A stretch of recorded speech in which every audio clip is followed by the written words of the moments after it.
कहां पर?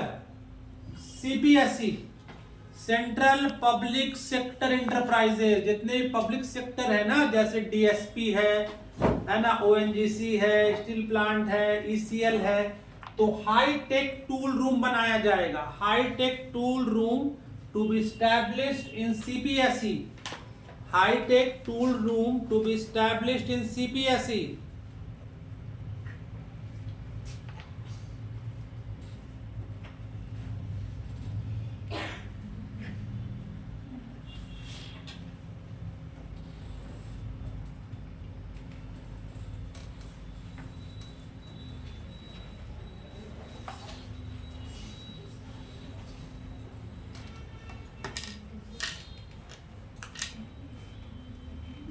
Next, enhancement of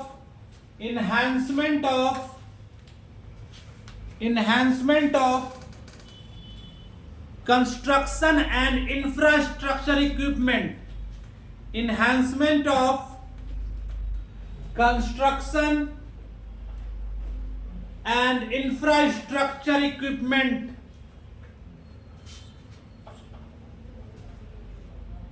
Enhancement of construction and infrastructure equipment scheme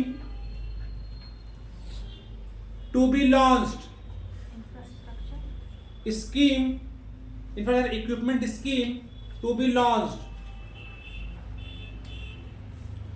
अब देखो इसमें क्या होगा, जो भी इंफ्रास्ट्रक्चर इक्विपमेंट्स और कंस्ट्रक्शन में जो इक्विपमेंट लगते हैं, तो हम लोग बाहर से वो मंगवा रहे तो महंगा पड़ रहा है, तो क्यों ना हम लोग खुद से वो बनाएंगे, जिससे हम लोग अपने लोगों को देंगे तो कहीं ना कहीं उसको सस्ता ही पड़ेगा और जो बाहर का वैल्यू से कम में पड़ेगा। तो हमें कंस्ट्रक्शन और इक्विपमेंट, जो भी इंफ्रास्ट्रक्चर इक्विपमेंट है, उसके लिए गवर्नमेंट स्कीम स्टार्ट करेगी। ठीक है, उसे आप यहाँ देखोगे लिखा हुआ है स्कीम फॉर कंटेनर मैन्युफैक्चरिंग। लिखिएगा scheme for container manufacturing announced. मतलब कंटेनर हमारे देश में खुद का बनेगा, किसी विदेश से हम नहीं खरीदेंगे। Scheme for container manufacturing.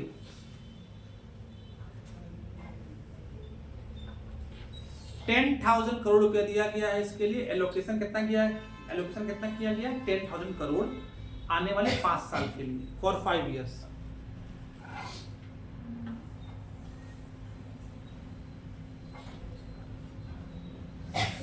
ठीक है, अब देखो टेक्सटाइल पे हम लोगों ने बहुत जोर दिया है। लिखो integrated programme for textiles. Integrated programme for textiles.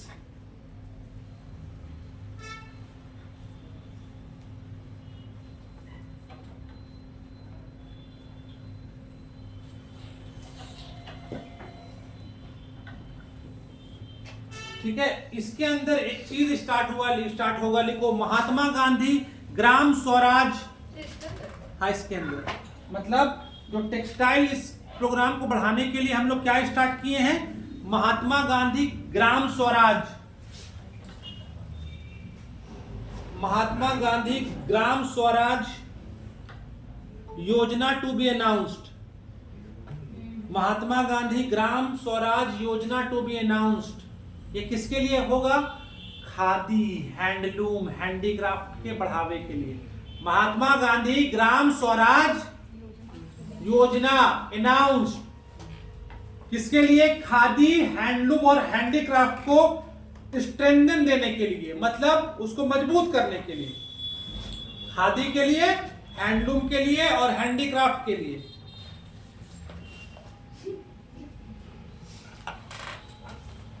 क्या लिखा हुआ है? लिखो scheme to revive 200 legacy industrial cluster. Scheme to revive 200 legacy industrial cluster. ये क्या उसी में? हाँ, उसी में नेक्स्ट पॉइंट में। ये मतलब टेक्सटाइल के बाहर, ये अलग लिखा है ना ये। Scheme to revive 200 legacy industrial cluster.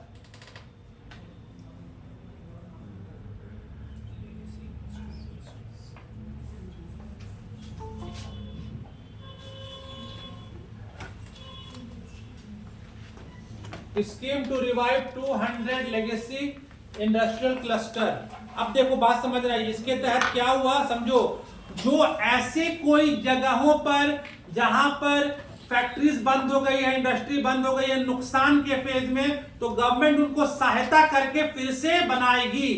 200 को इन्होंने टारगेट किया है, जिनका पहले एक लेगेसी होता था।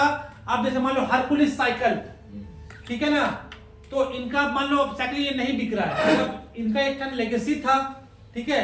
बाटा का जूता लेगेसी था, अब वो नहीं हो रहा है, तो उसको चीजों को और आगे सही करने के लिए सरकार हेल्प करेगी।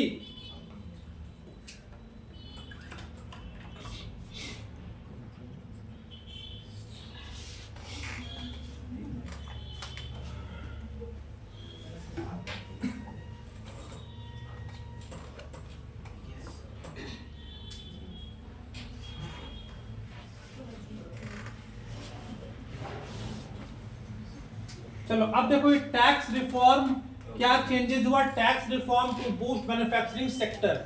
ये लिखने की जरूरत नहीं, सुनिएगा। exemption from income tax for 5 years to non-resident providing capital goods, equipment or tooling to any toll manufacturer in a bonded zones। मतलब जो नॉन रेसिडेंट हैं, जो कि इंडिया के बाहर थे, ठीक है, अब वो इंडिया आ गए हैं, तो सपोज दैट उन्होंने अपनी कोई बिजनेस को स्टार्ट किया है, तो उसमें जो कैपिटल गुड जो लगेगा स्टार्टिंग में, उस पर इनकम टैक्स नहीं लगेगा। प्लस इक्विपमेंट, जो भी वो इक्विपमेंट खरीदे, जैसे मान लो हम विदेश से इंडिया आए और यहाँ पे आके अपना कुछ स्टार्टअप कर रहे हैं, तो हमको 5 साल तक उस पर इनकम टैक्स नहीं लगेगा। एनी टोल मैन्युफैक्चर इन अ बॉन्डेड जोन, ठीक है, कहीं भी मान लो आपका जो टोल नाका बनता है, जैसे यहाँ है राजबंद में, तो वहां पर हम बना रहे हैं, तो 5 साल तक कोई भी इनकम टैक्स नहीं लगेगा। बट इसमें क्या, नॉन रेसिडेंट जो कि इंडिया के नहीं है, बाहर से आकर मतलब इंडिया बाहर काम करते हैं, तब इंडिया में आ रहे हैं, ठीक है। Provision of safe harbour to non resident for component warehousing in a bonded warehouse. यहां पे समझना कि जो भी बाहर से इंडिया में आए हैं, ठीक है, तो उनको हमें, अगर वो कुछ बिजनेस करना चाहते हैं और वेयर हाउस की उनको जरूरत है, तो उनको हमें प्रोवाइड करना है सेफ जगह पर, कि जहां पर वो आराम से अपने बिजनेस को कर सके। Preferred duty payment window to trusted manufacturers, ठीक है, जैसे मान लो आप अड्डा 247 हमारे लिए बहुत लॉयल हो, तो कहने का मतलब है कि अगर आप हमारे लॉयल हो, तो हम भी आपके लॉयल रहेंगे और आपको हर जगह पर छूट दे रहे हैं, चीजों पर मतलब एक फैमिली जैसा ट्रीट कर रहे हैं।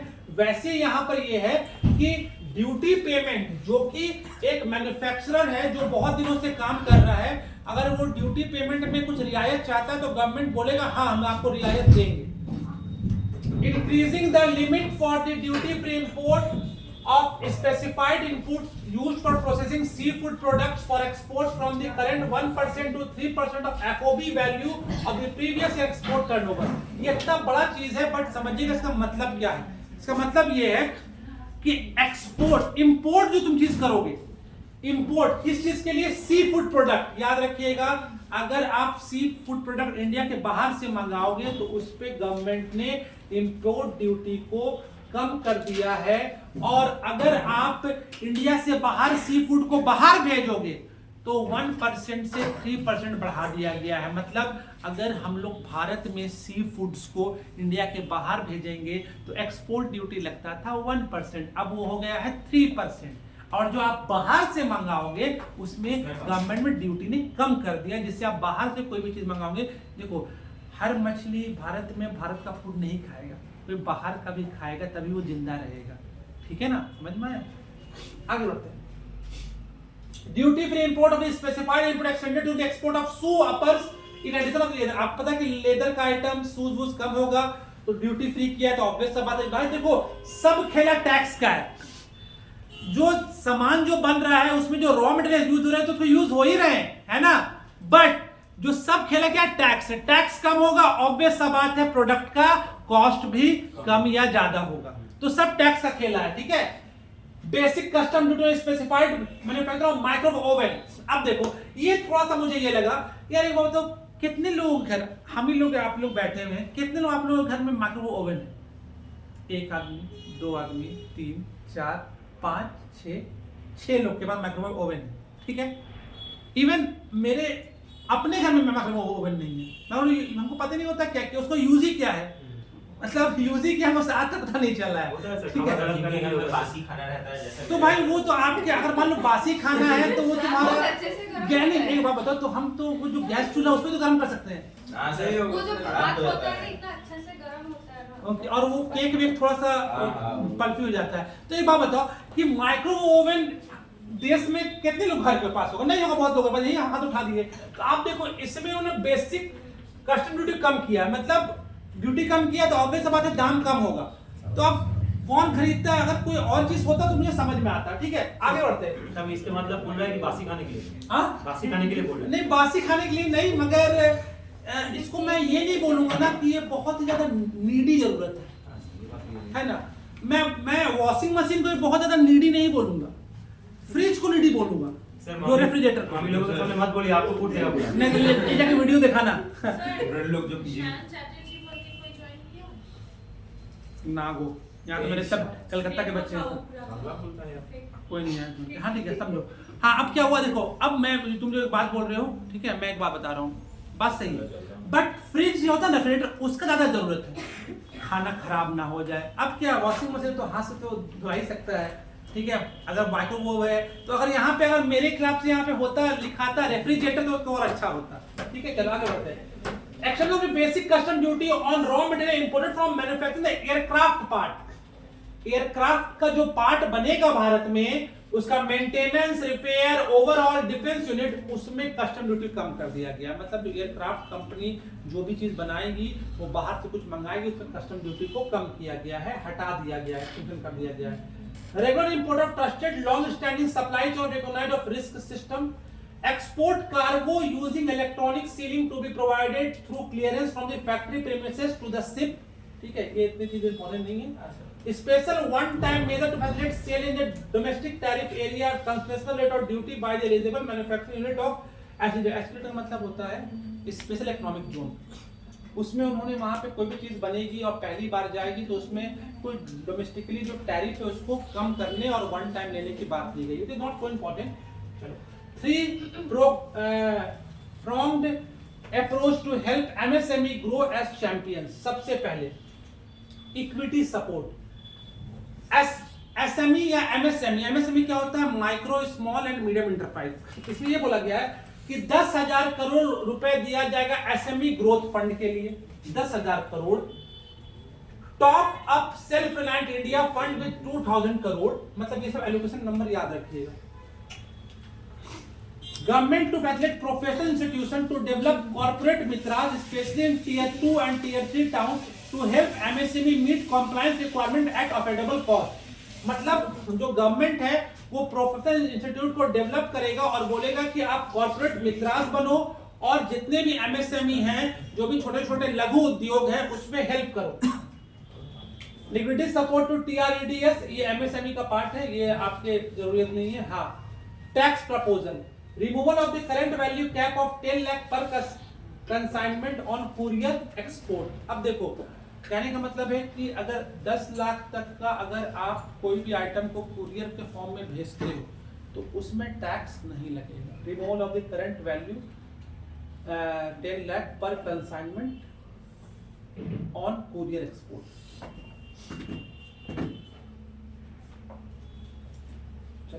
ये किसका बात आ गया, ये दूसरा है। Renewing the emphasis on service sector, ठीक है। सर्विस सेक्टर में high powered education to employment enterprise standing committee बनाया जाएगा to focus on service sector at core develop विकसित Bharat. Upgrade the establishing new institution for allied health professional in 10 selected discipline health के system में। Care ecosystem, developing the variety NSFQ allied program to train 1.5 lakh multi skilled care givers. Care givers मतलब जो care करते हैं समाज का, जैसे आपको कोई एनजीओ ये सब, हाँ एनजीओ जो होते हैं, या फिर सपोज दैट कहीं पर गंदगी है, कोई गरीब बच्चे उनकी पढ़ाई के लिए, ठीक। Medical tourism scheme to support state in establishing 5 hubs for medical value tourism in partnership with the private sector. 5 hub बनेगा मेडिकल वैल्यू टूरिज्म में। और याद रखो 3 new all India institute of Ayurveda, AYUSH 3 बनेगा, ठीक है। मैं इसके लिए थोड़ा बता दे रहा हूं।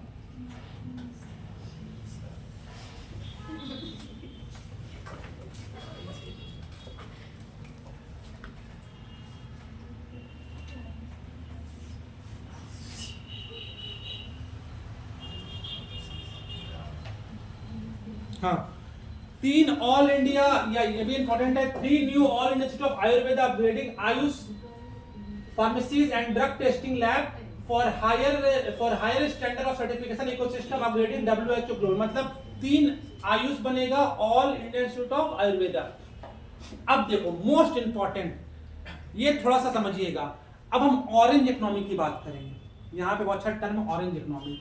Setting up of AVGC content creator labs in 15,000 secondary school and 500 colleges।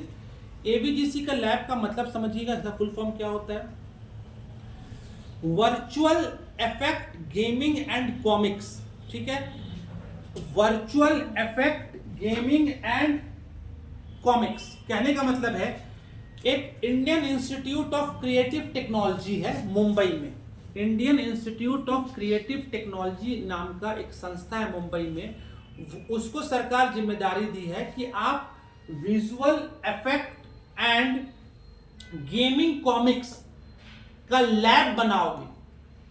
Gaming के क्षेत्र में बच्चों को आगे बढ़ाने के लिए लैब बनाओगे, ठीक है। इसका पूरा फुल फॉर्म है visual effect and comma gaming and comics, ठीक है। हाँ क्या हुआ? स्टार्टिंग एनिमेशन है, ए फॉर एनिमेशन, सॉरी। हाँ, एनिमेशन ये स्टार्टिंग में है। Animation, visual, gaming and comics content creator lab बनेगा 15,000 सेकेंडरी स्कूल में और 500 कॉलेज में। इसको हम लोग टोटल का नाम दिए हैं ऑरेंज इकोनॉमी, ठीक है।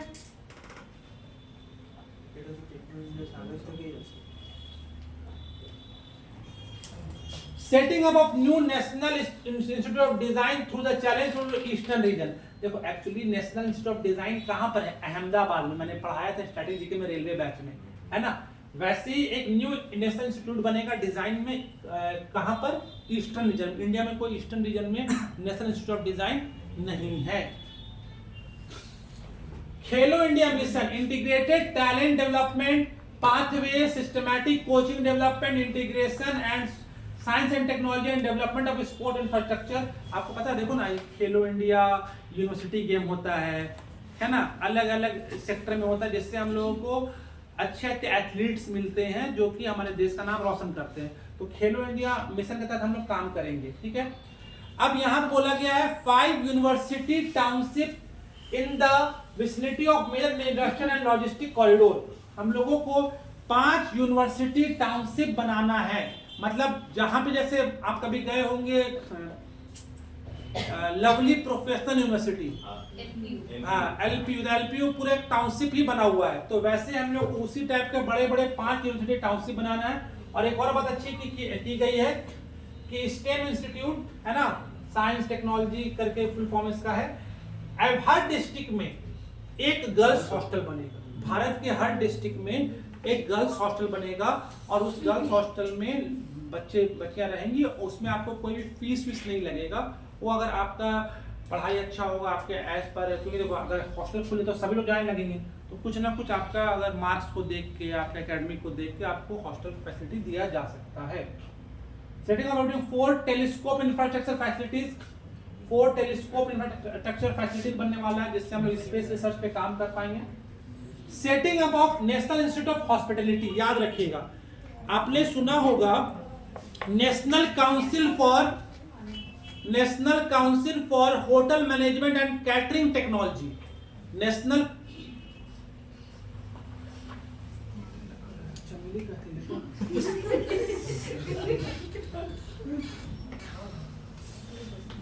Council for hotel management and catering technology, इसको अपग्रेड करके क्या बनाया जाएगा? नेशनल इंस्टीट्यूट ऑफ हॉस्पिटैलिटी, है ना। नेशनल इंस्टीट्यूट ऑफ हॉस्पिटैलिटी बनाया जाएगा। मतलब अब जो आप कहीं भी नाम देखोगे national council for hotel management and catering technology का, इसको अपग्रेड करके क्या कर दिया गया है? नेशनल इंस्टीट्यूट ऑफ हॉस्पिटैलिटी, ठीक है। Pilot scheme for upscaling 10,000 guides in 20 ionic tourist site. Bharat में 20 जो टूरिस्ट साइट है उसमें 10,000 लोगों को स्किल किया जाएगा। जो गाइड होते हैं ना, घुमाते हैं कि यहाँ घूम लो, अंडाल घूम लो, खड़ा घूम लो, है ना, पानागढ़ घूम लो, है कि नहीं, वो सब। National destination digital knowledge grid to be digitally document all places of significance. याद रखिएगा, जितने भी भारत में स्पिरिचुअल और कल्चरल प्लेसेस हैं वहां पे एक डिजिटल नॉलेज ग्रिड बनाया जाएगा, जिसके तहत अगर हमको मान लो घूमने जाना है बिना सिटी, तो बिना सिटी जाना है घूमने के लिए, तो हमको पहले ही समझ में आ जाएगा कि बिना सिटी में कहाँ भीड़ है, कहाँ पर क्या है, कहाँ पर पहले कहाँ पर मंदिर है, ठीक है ना, कहाँ प्रांतिका है, तो पहले हम लोग डिजिटल वे में समझ जाएंगे। ठीक है, चलो। To develop ecologically sustainable mountain trails, turtle trails, bird watching trails इस सेलेक्ट स्टेट्स। ये बहुत अच्छा है, हम लोगों ने टूरिज्म पे काम किया है। इस बार याद रखिएगा, जब आप एक पहाड़ी इलाके में जाओगे ना, तो अब क्या है ना कि गवर्नमेंट ऑफ इंडिया सोच रहा है कि जब हम लोग ट्रेकिंग करते हैं तो हम लोग जंगल को काट के वैसा माउंटेन ट्रेल्स बनाएंगे, रोड्स जैसा बनाएंगे, जिससे हम लोग आम लोग ऊपर, जैसे आप लोग गए होंगे पारसनाथ, तो रास्ता बना हुआ ऊपर जाने का, वैसे ही माउंटेन ट्रेल्स, टर्टल ट्रेल्स, उनके लिए एक अलग रास्ता, बर्ड वॉचिंग ट्रेल जहां पे हम लोग खड़े होकर बर्ड्स देख सकें, ये माउंटेन रीजन पे हम लोग काम करने की बात बोली गई है। India to hold the first ever global big cat summit. ये क्या है? बड़ी बिल्ली का समिट। अरे बाबा, बिग कैट का मतलब जितना टाइगर वाइगर जो होते हैं ना, सब उसी के, टाइगर है, चीता होता है, सब उसी के फैमिली में आते हैं। तो उसमें हम लोग big cat summit all over the world का हमारे देश में होगा। अभी प्लेस दिल्ली होना चाहिए, अभी प्लेस डिसाइड नहीं हुआ है, Delhi place. 12 archaeological sites into vibrant cultural destination, मतलब हमें 12 आर्कियोलॉजिकल साइट को बढ़ाने के लिए, उसमें काम करने के लिए हमें और आगे काम करना है, जिससे वहां की कल्चरल डाइवर्सिटी अच्छी हो। जैसे आपने लोथल देख लो, ढोलावीरा, ये सब क्या इंडस वैली सिविलाइजेशन का साइट है।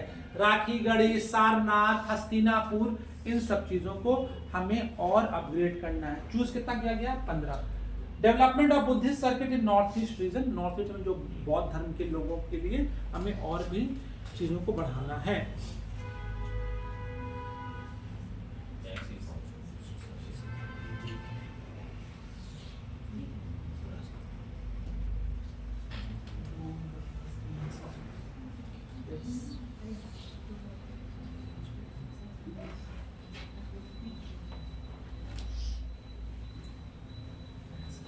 हाँ देखो, setting up of high level committee on banking for Viksit to align with India's next growth phase.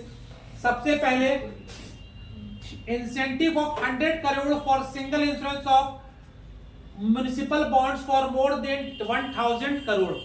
अब समझो, जो कि जैसे मान लो हमारा दुर्गापुर म्युनिसिपल कॉर्पोरेशन है, ठीक है, या कोलकाता म्युनिसिपल कॉर्पोरेशन है, तो उनको फंड की जरूरत है, तो वो क्या करेंगे? म्युनिसिपल बॉन्ड निकालेंगे। और अगर वो 1000 करोड़ से ज्यादा का म्युनिसिपल बॉन्ड निकाल देंगे तो गवर्नमेंट उनको क्या देगा? 100 करोड़ का एक इंसेंटिव देगा अपने तरफ से, तो इससे बढ़ावा होगा। अब और फायदा क्या है म्युनिसिपल बॉन्ड का? म्युनिसिपल बॉन्ड का सबसे बड़ा फायदा ये है कि मान लो यहाँ पैसा आएगा तो हमारा जो एरिया है, म्युनिसिपल एरिया है, उसमें तरक्की होगी। Current scheme under Amrut will continue, Amrut के तहत, ठीक है ना। Restructuring power finance corporation PFC and rural electrification corporation, इसमें इस पे हमको काम करना है।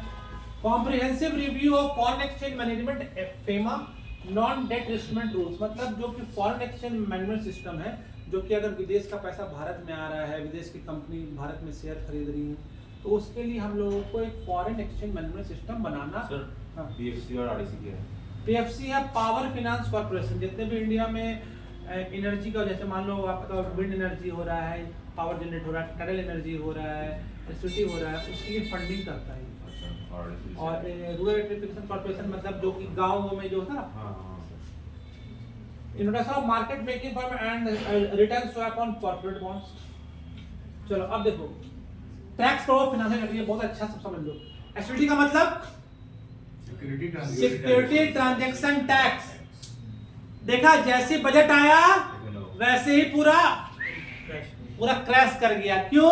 समझो, एसटीटी जो लोग रिस्क लेना चाहते हैं, देखो अगर आप लॉन्ग टर्म के लिए रहो तो रिस्क नहीं हो उतना, लॉस होगा प्रॉफिट होगा लेके निकलोगे। बट अगर आप इंट्राडे में आजमा रहे हो कि आज का आज पैसा का पैसा अंदर ढुका लेना है, तो एसटीटी का मतलब क्या हो गया? Security transaction tax. ठीक है, तो यहां पे जो फ्यूचर में जो इन्वेस्ट करते हैं उनका 0.02% से जो ब्रोकरेज अमाउंट 0.05% कर दिया गया। ठीक है, और जो ऑप्शन ट्रेडिंग करते हैं, option premium exercise option trading जो करते हैं उसका भी 0.15 फ्रॉम रेट टू 0.1 से 0.15 हो गया है। एंड तुमको एक्सरसाइज और ऑप्शन 0.125 से 0.15 हो गया। मतलब जो ब्रोकरेज अमाउंट बढ़ गया है। अगर आप लोग आज इंट्राडे ट्रेडिंग करोगे तो ब्रोकरेज अमाउंट बढ़ने के कारण आपको थोड़ा सा दिक्कत होगा, क्योंकि ब्रोकरेज हो जाएगा तो पैसा ज्यादा जाएगा ना। और थोड़ा ना आप 1-2 रुपए इन्वेस्ट कर रहे हो, आप तो लाख रुपए इन्वेस्ट कर रहे हो। चलो अब देखो एग्रीकल्चर की चीजों को बताते हैं, एग्रीकल्चर में क्या क्या हुआ।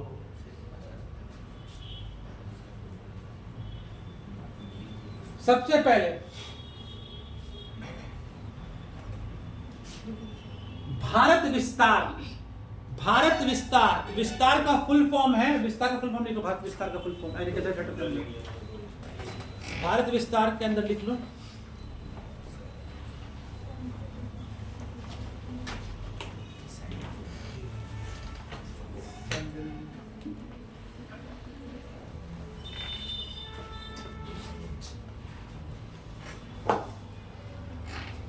वर्चुअली इंटीग्रेटेड सिस्टम, विस्तार का फुल फॉर्म। हाँ AI, very good. Virtually integrated system, virtually integrated system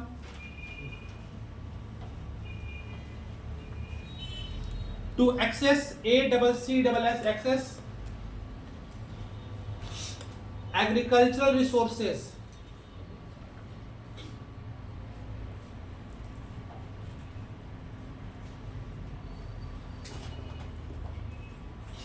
याद रखना, ये हमारे किसान भाइयों के लिए एक एआई टूल भारत ने क्या किया है, विकसित किया है, जिसके तहत हमारे किसान भाई ये पता लगा सकते हैं कि जहां पे वो खेती करेंगे उस पे वो रिस्क पर है कि क्या है, मतलब क्या वहां पर हम फसल उगाएंगे तो हमारा चीजें का उपज होगा कि नहीं, नुकसान होगा कि नहीं, ये एआई के माध्यम से उनको हेल्प आउट होगा।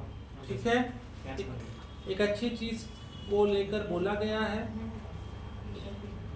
सैंडलवुड, चंदन, चंदन का लकड़ी देखे हैं? देखे ना, तो चंदन का हम लोग घर पर यूज करते हैं, बहुत महंगा आता है वो उसमें देखे थे वो जलाने के टाइम चंदन लकड़ी का कोई जलाता नहीं, इतना महंगा है आजकल। सब वो होता है मशीन, उसी में गया 1 मिनट में पूरा खत्म।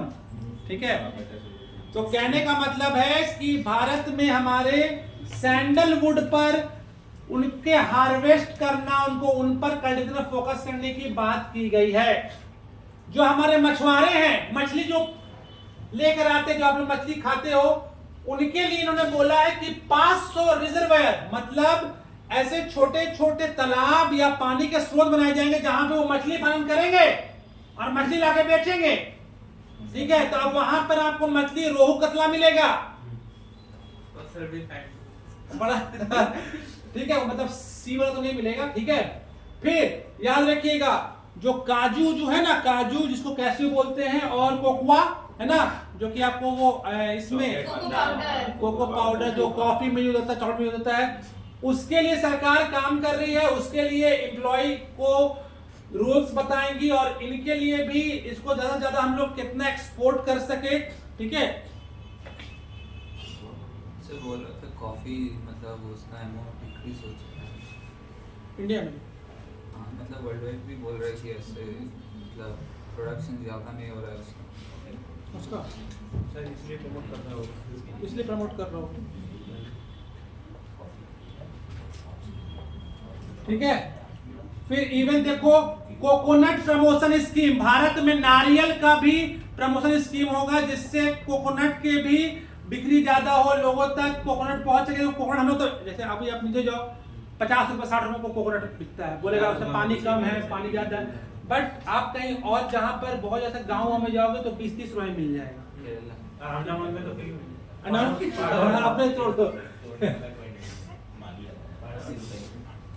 एक और चीज याद रखिएगा, यहाँ पे एक और पॉइंट बताया गया है, जो लोग स्पेशल जिसको बोलते हैं दिव्यांगन, तो दिव्यांगन कौशल योजना लाया गया है गवर्नमेंट की तरफ से।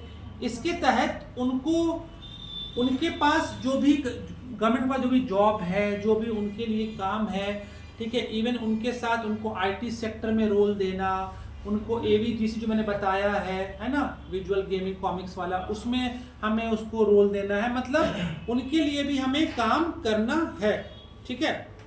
अब समझिए, भारत में 2 और पागल खाना खुलेगा, ठीक है, जिसको निमहांस बोलते हैं। ऐसे कहाँ है पागल खाना, 2 पागल खाना? निमंस तो बैंगलोर में है ना, और एक रांची में। तो बैंगलोर में ना निमंस रांची का दिल्ली नाटक सबसे बड़ा है। रांची, आगरा, आगरा में था ना, ताज है, आगरा में था ना पहले, आगरा तो है। तो 2 और नया कैसे हो? रांची का शिफ्ट 2 और ये 2 और नया खोला जाएगा नॉर्थ इंडिया में। और आगरा में फिर से आगरा नहीं, आगरा के ऊपर और कहीं पे एरिया बताया गया है। अच्छा, अच्छा। और जो रांची वाला है, रांची और तेजपुर आसाम में, हाँ, वहीं पागल खाना है ना, तो वहाँ पे उसको अपग्रेड किया जाएगा। मतलब मेंटल हेल्थ के लिए आपका मेंटल है जो निमहांस होता है, national institute of mental health and allied services कुछ होता है ना, तो निमहांस जो है ये मेंटल हेल्थ के लिए होता है। तो अभी 2 और खुलने की बात की गई है, और जो रांची और तेजपुर का जो अभी निमहांस है उसको थोड़ा सा अपग्रेड करना है।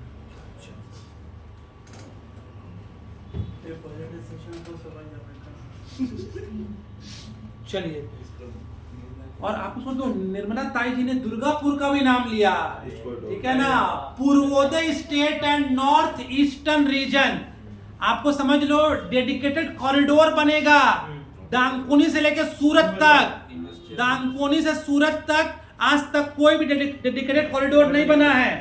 और आपको अगर मुंबई कभी जाना हो बाई कार, तो ट्रेन से क्यों गए थे? हाँ, फ्लाइट से गए थे, ठीक है, फ्लाइट से गए थे। पूरा कलकत्ता सर वो सब मत पूछो, बड़े-बड़े लोग बड़े-बड़े तो यहाँ पे समझो कि अगर आपको मुंबई जाना है तो यहाँ से जाइए दांकोनी का हाईवे पकड़ लिए, डायरेक्ट सीधे नाक पे मुंबई पहुंच जाइएगा, ठीक है। तो सूरत से याद रखिएगा, जो डेडिकेटेड कॉरिडोर जो बनेगा वो सूरत से दांकोनी बनेगा, ठीक है। और गवर्नमेंट ऑफ इंडिया ने एफएम ने हमारी एक चीज बताया कि ईस्ट कोस्ट इंडस्ट्रियल कॉरिडोर बनेगा। ईस्ट कोस्ट इंडस्ट्रियल कॉरिडोर जो कि दुर्गापुर से स्टार्ट होगा। Well connected nodes at Durgapur, creation of है ना 5 टूरिज्म डेस्टिनेशन। और याद रखिएगा, दुर्गापुर एक हब बनेगा और यहां से 5 टूरिस्ट डेस्टिनेशन का डायरेक्ट हमें क्या मिलेगा, रोडवेज मिलेगा, ठीक है। और इसके तहत सुन लो, दुर्गापुर जो नोड बनेगा, इससे जो 5 जगहों पर टूरिस्ट स्पॉट में 5000 ई बस चलेंगी, इलेक्ट्रॉनिक बस चलाने की बात की गई है, ठीक है। समझ में आया? अब दुर्गापुर उसे जॉब मिलेगा है कि नहीं? और देखो, बुद्धिस्ट सर्किट जो बनने वाला है वो अरुणाचल प्रदेश, सिक्किम, असम, मणिपुर, मिजोरम एंड त्रिपुरा में बनेगा। हॉर्टिकल्चर पे भी काम करना है हमें। आलमंड्स, वॉलनट्स, पाइन नट्स, इनके डेंसिटी को बढ़ाना है, ठीक है। उनके टैक्स जो कम हुआ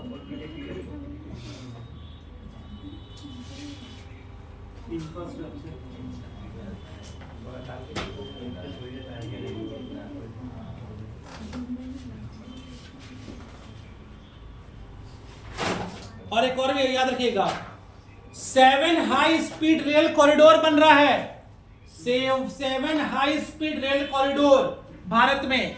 जैसे आप लोग वंदे भारत में कभी बैठिएगा तो वंदे भारत का इतना भी नहीं है खास, मतलब देखो अंदर अच्छा है बट टाइम उतना ही ले रहा है लगभग, ठीक है। वंदे भारत में याद रखिएगा हाई स्पीड रेल कॉरिडोर है ना, 7 हाई स्पीड रेल कॉरिडोर बनने वाला है। मुंबई से पुणे, पुणे से हैदराबाद, हैदराबाद से बेंगलुरु, फिर हैदराबाद से चेन्नई, चेन्नई से बेंगलुरु, दिल्ली से वाराणसी और वाराणसी से सिलीगुड़ी। मतलब इनके बीच में कुछ ऐसी चलाई जाएगी कि बहुत कम टाइम लगेगा आपको एक जगह से दूसरे जगह तक पहुंचने में। दुर्गापुर का जो प्रोजेक्ट बोला था कब से शुरू होगा स्टार्ट? वो आपको अप्रैल से 1 अप्रैल से स्टार्ट हो जाएगा। आप लोग नहीं से अगले बजट में नहीं बोलेगा। 1 अप्रैल से स्टार्ट हो जाएगा। आप लोग के लिए इसमें जॉब रहेगा, आप लोग जाकर इंटरव्यू दीजिएगा, जैसे जॉब इलेक्ट्रिक बस चलाएंगे।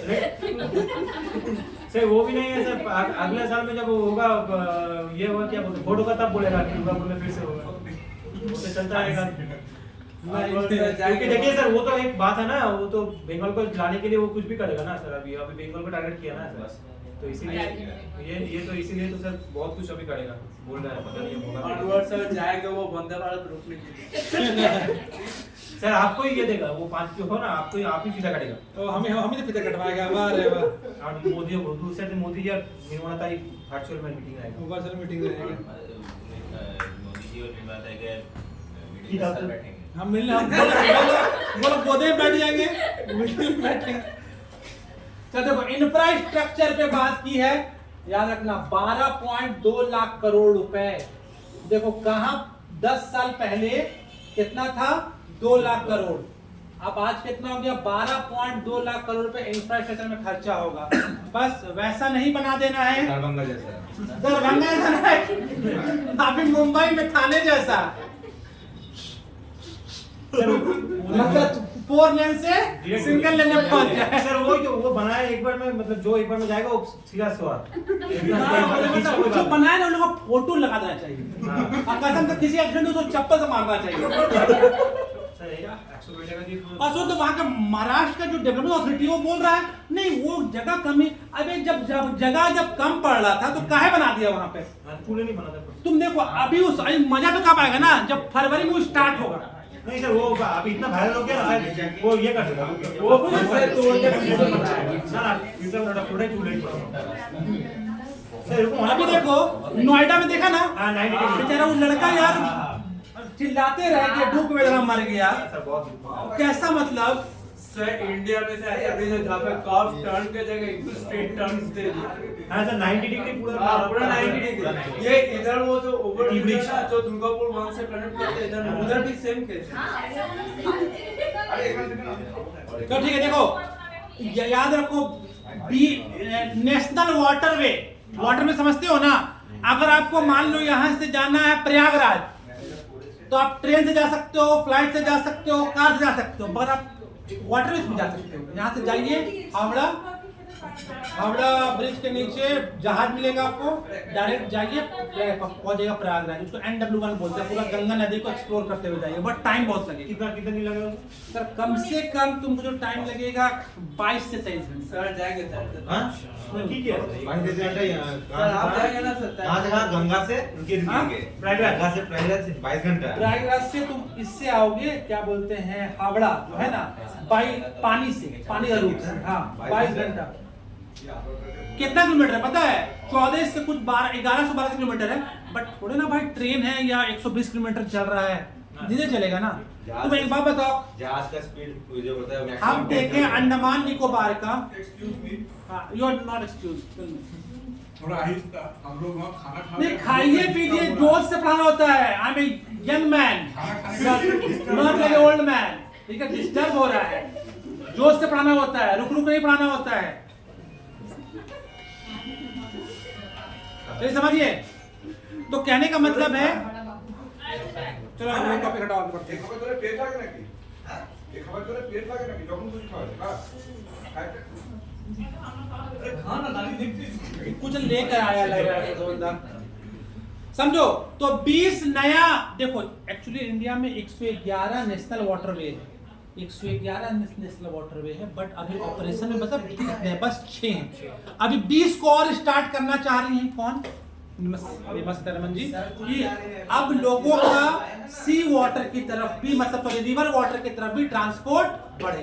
सर क्रूज जो क्रूज कल्चर है ना वो शायद ज्यादा देखो अब बट दिक्कत क्या था ना, आपको पता है कि 2023 में क्रूज कल्चर आया था, यहाँ से असम तक जाने के लिए, है ना?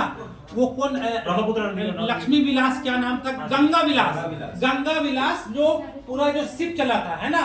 तो उसमें 2027 तक पूरा बुकिंग फुल है, पूरा विदेशी नागरिक, और उसका इतना महंगा है वो, एक दिन का उसका कॉस्ट है 17,000 रुपया एक आदमी का। कम है वो, कम है। देश का नागरिक गरीब है, इसके लिए गरीब है, लेकिन वोट काट तो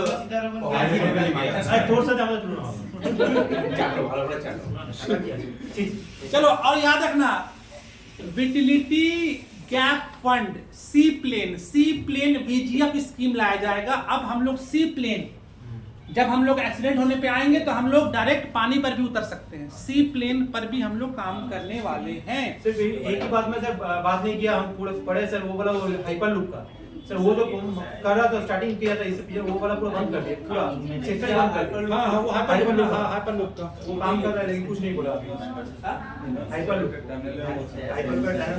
सही नहीं कुछ नहीं है। दिल्ली থেকে মুম্বাই কত মিনিট 17 মিনিট 16 মিনিটে পৌঁছে দিল্লি থেকে মুম্বাই এবং কিছু একটা এক্সাক্ট আমি वो तो 1000 किलोमीटर ये समझो, यहाँ देखो गाइस हो गया गाइस। है ना? इंफ्रास्ट्रक्चर में देखो, इंफ्रास्ट्रक्चर रिस्क गारंटी फंड को लाया गया है। बाय द वे, कोई भी अगर चलो पीछे, कोई भी अगर यहाँ पर मान लो हम इंफ्रास्ट्रक्चर, हम कोई बिल्डर है, हमने पैसा लगा के कहीं इन्वेस्ट कर दिया और कहीं ना कहीं वो टूट गया, डूब गया, तो उसमें क्या होगा कि फंड को, guarantee fund government of India आपको हेल्प करेगी, आपको खत्म होने नहीं देगी। Real estate asset of city through setting of dedicated IT. देखो, new dedicated freight corridor Dankuni to east to Surat in the west. 20 new national waterway की शुरुआत होगी, ठीक है? Coastal cargo promotion increase the share of inland waterway and coastal shipping from 6% to 12%। मतलब बढ़ा दिया गया है जो कोस्टल कार्गो प्रमोशन, जो कोस्टल रीजन से जो हमारा माल जाता है, उसमें इनलैंड वाटरवे और कोस्टल शिपिंग के बीच में जो शेयर पार्टनरशिप था वो 6% से कितना करने की बात की गई है? 12% तक, ठीक है? 2 lakh crore support to state under SASCI scheme, ठीक है? Special assistant state commission integration scheme इसको बोलते हैं, जिसमें जो स्टेट को 2 लाख करोड़ रुपए तक का सपोर्ट दिया जाएगा स्टेट को आगे अच्छा काम करने के लिए। सबसे बड़ा Purvodaya development of east corridor, industrial corridor, जो जहां का नोड सेंटर कहां रहेगा? दुर्गापुर। सर वो डानपुरी जो बोला वो कॉरिडोर, वो तो हम लोग को दुर्गापुर ऊपर में जाएगा ना, वो वाले मेन हाईवे। उधर से नहीं, उधर नहीं जाएगा, खड़गपुर को सीधे निकल जाएगा।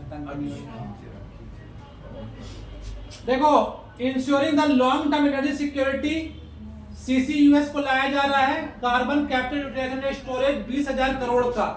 तो देखो, जो कार्बन की जो चीजें जो यूज होती हैं, जिसको हम बाद में यूज कर सकते हैं, उसके लिए सरकार CCUS नाम का एक स्कीम ला रही है, जिसके तहत उन्होंने कितना दिया है? उसमें 20,000 करोड़ रुपए का एलोकेशन देने की बात की गई है।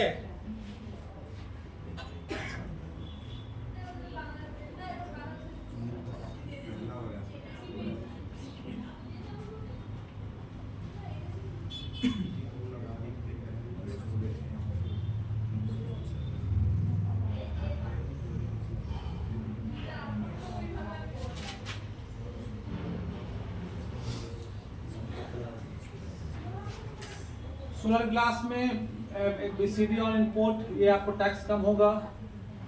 मिनरल्स के दाम कुछ कम होंगे, उसी की चीज़ को बताया गया है। लिथियम जो सेल है, बैटरी सेल, तो देखो बैटरी सेल वो कम हो जाएगा उसका दाम। न्यूक्लियर पावर प्लांट में जो कस्टम ड्यूटीज है उनके इक्विपमेंट्स पे वो कम होगा। CNG पर इंटायर वैल्यू ऑफ बायोगैस, जो भी आपका CNG बायोगैस, उसमें कुछ कमी दिखी जाएगी, ठीक है? ये रेलवे का कॉरिडोर जो बताया है, मैंने बताया था भी आप लोगों को। देखो, और एक याद रखो एक और बात, पीपल सेंट्रिक डेवलपमेंट। यहाँ देखना, supporting artificial limbs manufacturing corporation of India, ALIMCO. ALIMCO क्या करेगा? जो हमारे देश में जो दिव्यांगन है उनके लिए क्या होगा समझना, उनके लिए कुछ AI जनरेटेड डिवाइस बनाएगा जिसके तहत उन पर आराम से चीजें हम इंप्लीमेंट कर सके जो कि उनको हेल्प हो सके। Artificial limb manufacturing corporation of India ALIMCO, Divyang Sahara Yojana, high quality assistive device for all eligible, दिव्यांग के लिए सहारा योजना, दिव्यांग कौशल योजना, ये सब उनके लिए है। देखो setting up of निम्हांस 2 and upgrading national mental health in Ranchi and Tezpur, strategy emergency trauma care, her district hospital में इमरजेंसी और ट्रॉमा केयर सेंटर को बनाया जाएगा। ऐसा प्रैक्टिकल एक्सपेरिमेंट होता है।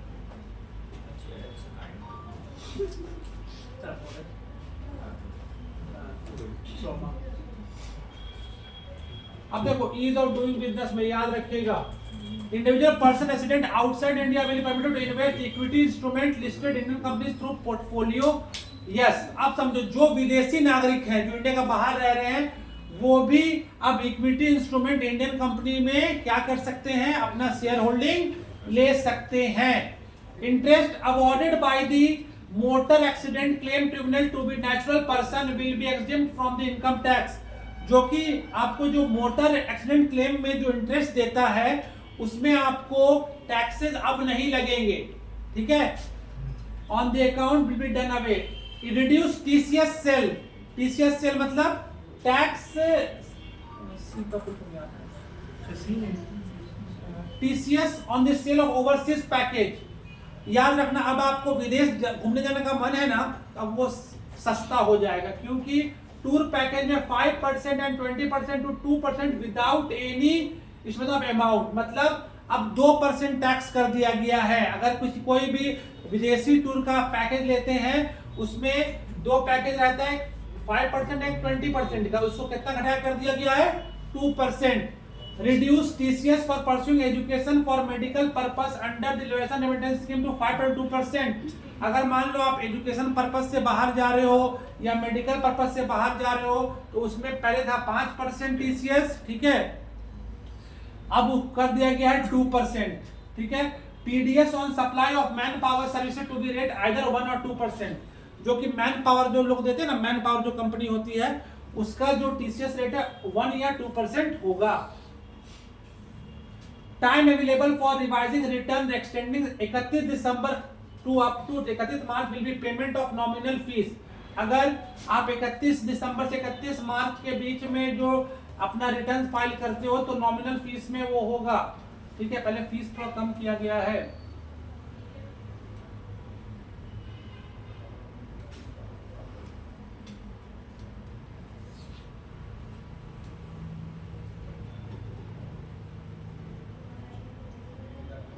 हाँ, यहाँ पे देखो एक होगा minimum alternate tax for all non resident who पे टैक्स ऑन पर्सपेक्टिव बेसिस। देखो जो बहुत सारी विदेशी कंपनी भारत में हैं, ठीक है ना, वो इनकम टैक्स में नहीं आती है, तो उनके लिए सरकार ने बोला है कि आपको मिनिमम अल्टरनेट टैक्स, कुछ ना कुछ टैक्स के वैल्यू के साथ आपको कुछ पेमेंट करना पड़ेगा।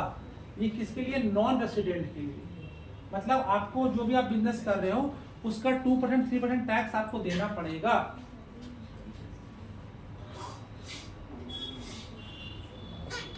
Tax buybacks for all types of shareholder as capital gain। What is capital gain?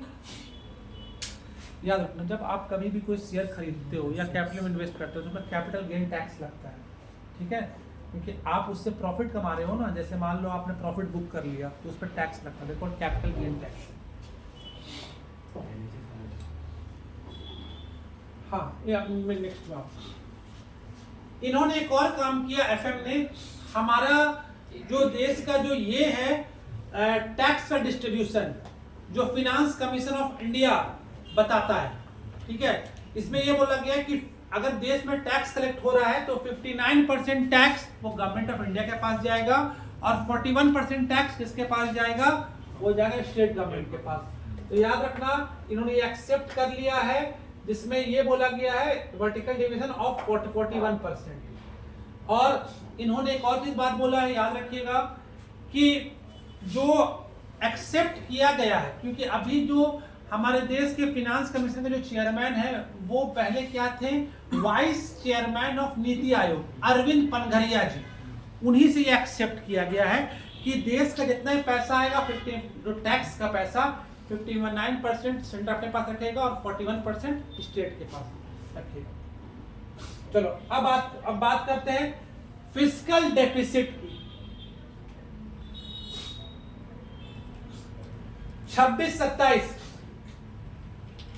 हमारा ये फिस्कल डेफिसिट है, ये है रेवेन्यू डेफिसिट। फिस्कल डेफिसिट का मतलब मैंने पहले ही बताया था, रेवेन्यू और आपका एक्सपेंडिचर। अगर 100 रुपए का रेवेन्यू हुआ है ना, तो खर्चा कितना हुआ है 104 रुपए 30 पैसा, 4.30 हमारा फिस्कल डेफिसिट रहेगा।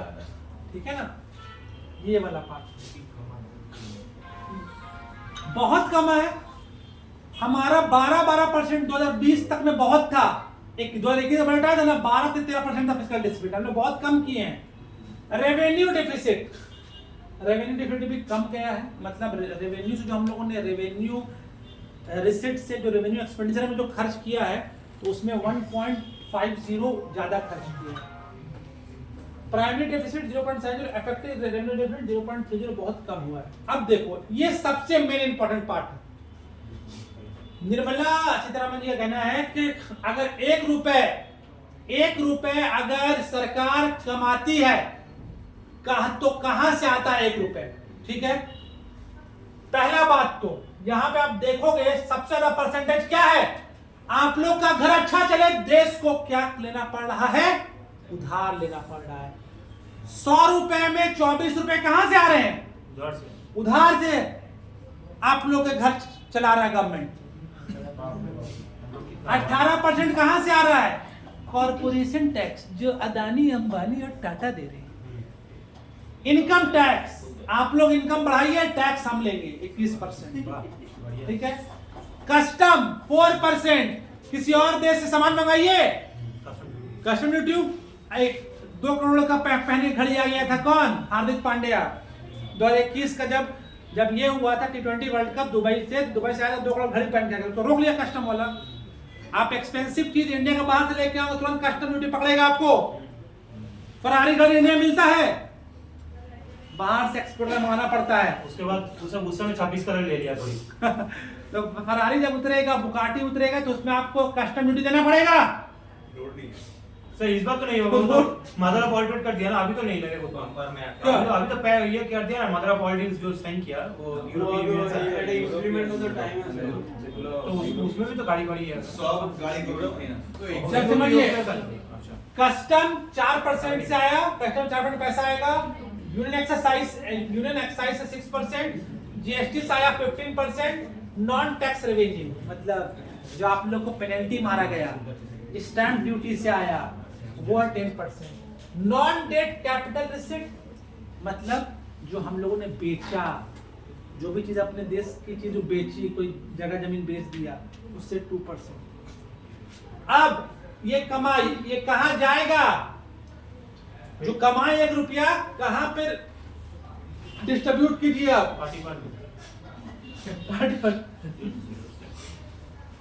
सबसे पहले इंटरेस्ट पेमेंट दिए, लिए उधार तो फ्री में, 20% इंटरेस्ट पेमेंट में गया, 22% किस में गया?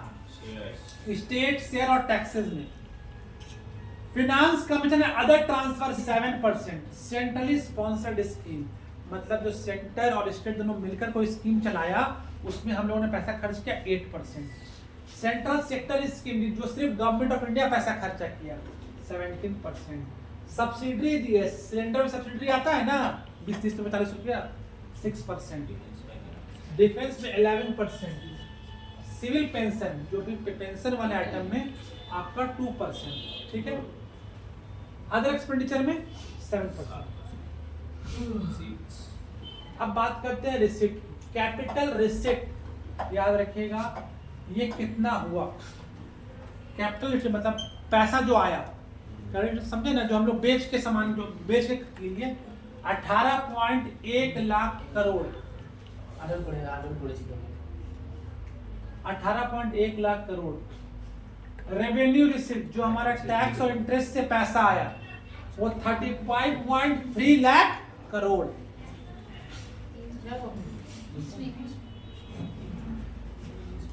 कैपिटल एक्सपेंडिचर, ठीक है, कैपिटल एक्सपेंडिचर जो हम लोग कैपिटल मतलब इंफ्रास्ट्रक्चर में जो खर्चा करेंगे 17.1 लाख करोड़, 17.1 लाख करोड़ कैपिटल एक्सपेंडिचर में। एक बार एग्जांपल दीजिए इसका कैपिटल रिसीट और revenue receipt.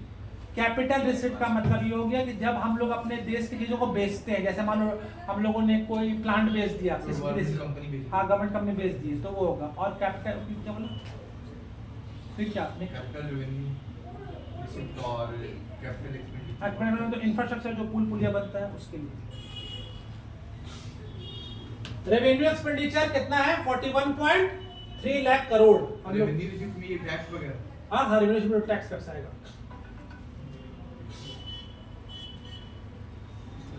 Total transfer to state और यूटी, समझो हम लोगों को अभी इसका फाइनेंशियल ईयर में स्टेट और यूटी में कितना ट्रांसफर करना है? 26.2 लाख करोड़। अब देखो यही है एक्सपेंडिचर ऑफ मेजर आइटम। सबसे ज्यादा इस बार सरकार किससे पैसा खर्चा करेगी? ट्रांसपोर्ट में। फिर डिफेंस में, हमेशा डिफेंस टॉप पे रहता था, बट अब सेकंड नंबर पे है। रूरल डेवलपमेंट, ग्रामीण क्षेत्रों के विकास के लिए इतना करेगी 2,73,108 करोड़। होम अफेयर्स के लिए, होम अफेयर्स मतलब जितने भी आपका पैरामिलिट्री फोर्सेस हैं, है ना। एग्रीकल्चर एलाइड सर्विस के लिए 1,62,671 कोटी, है ना। एजुकेशन के लिए इसलिए बहुत कमी है, कोई दिक्कत नहीं है। एनर्जी के लिए इतना है। हेल्थ के लिए बहुत ज्यादा आबादी हो गया, थोड़ा सा मरने देना चाहिए कि।